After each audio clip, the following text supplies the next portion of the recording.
Patrick Mouyaya, bonsoir. Bonsoir. Voilà, alors, Excellence Toroke Nango, moi, Lombangu, mais on commence, comme le dit, un peu en français, et puis nous allons terminer en lingala, parce qu'il est important que le Congolais, de là où il se trouve, qu'il puisse connaître la véritable communication, la véritable information, ce qui se passe sur le territoire de la République démocratique du Congo. L'accord de paix signé depuis le 4 décembre, aujourd'hui nous sommes le 10 décembre, 6 jours après, évidemment, le constat est amer sur les terrains parce que les deux parties avaient convenu sur le respect de l'intégrité territoriale et l'interdiction des hostilités. Excellence, qu'avez-vous à dire justement sur le terrain? Qu'est-ce qui se passe réellement? En premier, je voudrais vous remercier pour le travail de mobilisation et de sensibilisation que vous faites dans le cadre de Congolais Téléma. Je me tiens devant vous aujourd'hui toujours avec la même gravité parce que la situation qui se passe dans la partie est de notre pays est inacceptable, surtout après la signature de l'accord le 4 décembre dernier. Vous savez déjà que pour nous, les retraits de troupes rwandaises et l'association de soutien, de toute forme de soutien en 23, étaient une condition pour que nous puissions penser construire la paix. Nous sommes partis à plusieurs, d'ailleurs, sollicitations du président américain, nous y avons répondu et nous nous sommes engagés à faire notre part. Et aujourd'hui, avant que nous puissions d'ailleurs faire quelques points, je voudrais commencer par dire notre solidarité. Il y a 2-3 jours, on a déjà commencé à communiquer sur ce qui se passe dans l'axe Kamanyola-Ouvira en province du Sud Kivu. Vous avez suivi que hier, nous avons été autour de la Première ministre pour faire le point du sujet et les constats est malheureux parce que nous avons plus de 200 000 compatriotes qui sont déplacés. Je ne compte pas les stocks de 7 millions des déplacés que nous avons déjà pour d'autres conflits et principalement pour les agissements du Rwanda à travers le RDF. Et donc, ce soir, nous sommes encore malheureusement dans la difficulté de vous dire que plusieurs compatriotes donc, ont perdu la vie. Beaucoup d'autres sont blessés parce que vous savez que depuis les dimanches derniers, à la suite d'ailleurs du communiqué de l'armée, nous avons fait les points des bombardements et des attaques qui partent du territoire rwandais. Bugarama, et qui ont des cibles notamment de structures civiles, des hôpitaux, des centres de santé, des maisons d'habitation. Ces attaques qui se font avec des engins de la mort, il y a par exemple des drones qu'on appelle kamikazes, des drones suicides qu'on largue aveuglément et qui tuent beaucoup de compatriotes.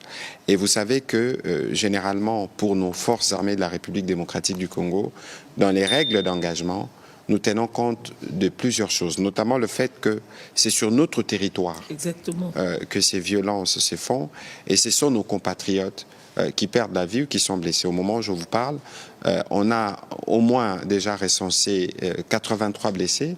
Et ça, c'est sur des chiffres d'il y a 2 jours. Je crois que ça devrait évoluer. D'ailleurs, d'ici la fin de la soirée, on aura des éléments parce que je voulais justement avoir davantage d'éléments de terrain pour pouvoir faire cette communication parce qu'il faut signaler que la situation s'est particulièrement détériorée à Ouvira. Parce que, comme nous le savions déjà depuis plusieurs jours, il y a une violence inouïe qui s'est fait sur terrain et qui est portée directement par l'armée rwandaise dans l'objectif de s'aimer la mort et la désolation. Et donc, ce soir, on attend évidemment d'avoir un autre point plus complet de la situation du gouverneur Pouroussi tout à l'heure, mais je dois vous dire que nous avons été, le président de la République, la première ministre, tout le monde mobilisé pour suivre la situation de près. Évidemment, il y a des aspects militaires qui ne feront pas l'objet de ces discussions, mais il faut savoir que nous sommes dans le cadre de Congolais Téléma. Les militaires sont aussi debout et mobilisés dans le cadre d'Etolobaka, Bendele Koyate, parce qu'il y a un impératif pour nous, c'est que nous ne céderons aucun centimètre de notre territoire. Et donc c'est ici les lieux de saluer la bravoure et le patriotisme de nos militaires, mais aussi de tous les volontaires qui sont debout et qui ont oppose une résistance à toutes ces forces hostiles, c'est d'exprimer à nouveau notre solidarité pour toutes nos populations qui sont victimes de ces attaques du Rwanda. De toute évidence, nous savons qu'au bout de cette situation, notre pays sera vainqueur. Donc le message de ce soir, je reviendrai dessus, c'est que nous devons tous rester mobilisés, comme je le dis, et que dans la guerre qui se passe actuellement, ce n'est pas une guerre qui cible le président.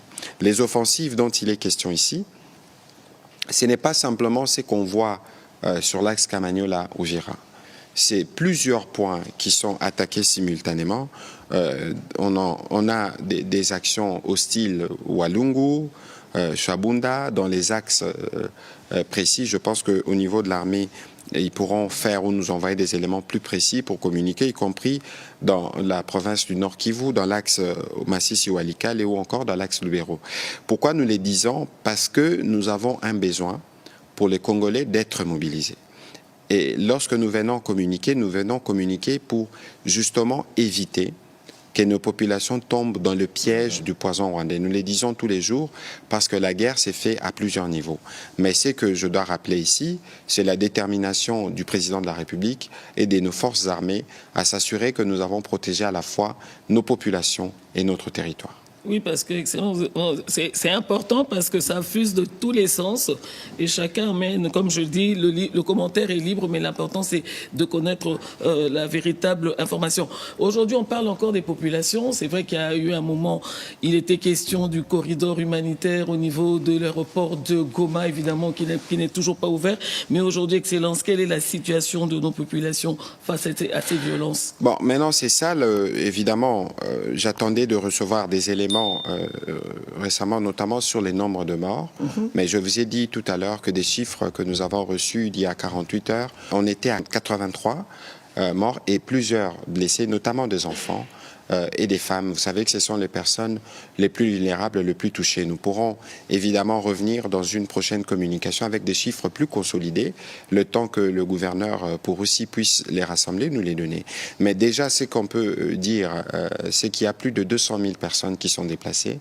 Et au moment où je vous parle, il y a beaucoup de compatriotes qui sont encore en train de se déplacer pour éviter justement de tomber dans les pièges de ces envahisseurs qui viennent avec le seul objectif de tuer et d'ériger un système de gouvernance par crime. Sur la question humanitaire, évidemment, c'est une priorité pour nous. Vous avez suivi que le président de la République avait participé le 30 octobre dernier à Paris à la conférence humanitaire. Mais vous savez aussi que ceux qui, les occupants, donc le père, le Rwanda, et le fils, le M23, gouvernent par crime, ils dénient l'existence de toute forme de crise humanitaire et que malheureusement, ils compliquent la tâche de différentes organisations qui doivent intervenir sur place pour apporter l'aide dont nos populations ont besoin. Mais ceci dit, c'est un défi sur lequel nous travaillons, en plus avec nos partenaires, et nous pensons que nous pourrons desserrer les taux finalement pour arriver à donner l'assistance humanitaire à nos populations. L'accord signé depuis le 4 décembre, il n'y a pas de garde-fou, il n'y a pas de sanctions aux personnes qui ne respectent pas, aux partis qui ne respectent pas, parce que on se dit peut-être que c'est signé devant témoins, plusieurs témoins, peut-être qu'il y a des sanctions, peut-être qu'il y a des garde-fous. Ben, de toute façon, nous savions que le Rwanda n'était pas de bonne foi dès les débuts. Dès le début. Dès le début du processus, mais il fallait les confronter jusqu'au bout, parce que nous croyons à la médiation américaine. Évidemment, le président de la République avait eu l'occasion de mettre le point sur la table à l'occasion des échanges à la Maison-Blanche. Et quelques jours après, les faits lui donnent raison en parlant des offensives généralisées qui ont été lancées par le Rwanda, accompagné de son fils, le M23. Et donc aujourd'hui, pour nous, c'est simple. Et d'ailleurs, hier, vous avez suivi qu'il y a eu ces communiqués unanimes du groupe de contact de tous les partenaires internationaux, ça veut dire les États-Unis, la Grande-Bretagne, la France, qui demandent au Rwanda de cesser toutes ces activités et de se retirer du territoire de la République démocratique du Congo. C'est un bon début, mais ce n'est pas suffisant parce qu'aujourd'hui, le Rwanda ne peut pas se permettre de faire un camouflet au président américain. Je rappelle que la signature a été faite à l'Institut Institute for Peace, comme United States Institute of Peace, mais qui est devenu Institut Donald Trump. Donc c'est la première grande activité qui a été organisée dans ces sites qui porte le nom du président américain. Et donc le fait que le Rwanda sape un accord qui a été salué pourtant unanimement par le monde entier, on a vu les réactions, on a vu la mobilisation du président américain. C'est une preuve supplémentaire, en réalité, qui n'ont aucune considération pour le droit international, aucune considération pour tous ces pays qui, comme nous, travaillent pour le retour de la paix dans l'Est de la RDC. Donc il est évident que ma collègue des Affaires étrangères l'a déjà fait, donc nous exigeons des sanctions pour s'assurer que l'accord produise les effets escomptés. On ne peut pas continuer à laisser prospérer tous ces massacres et tous ces crimes qui sont commis sur des femmes, sur des enfants, de manière impunie pendant longtemps. Et vous avez, si vous avez lu les communiqués qui est ressorti, ils parlent de ces engins de la mort, de ces drones qu'on envoie sur des objectifs civils parce qu'il faut s'aimer la terreur. Et donc nous allons nous assurer, dans le cadre de notre action diplomatique, de porter les messages pour s'assurer que les autorités américaines qui sont les garants de cet accord puissent utiliser leur influence et d'autres outils diplomatiques pour contraindre le Rwanda à quitter le sol congolais. Nous sommes arrivés à la fin de cette édition. Merci à vous de nous avoir suivis jusqu'ici. Si vous avez apprécié ces contenus, n'oubliez pas de vous abonner à notre chaîne, d'activer la cloche de notification pour ne rien manquer de nos prochaines vidéos. Likez et partagez cette vidéo. Pour toute question, préoccupation ou soutien de la chaîne, n'hésitez pas à nous contacter sur les +243 99 48 74 161. On se retrouve très prochainement. À bientôt.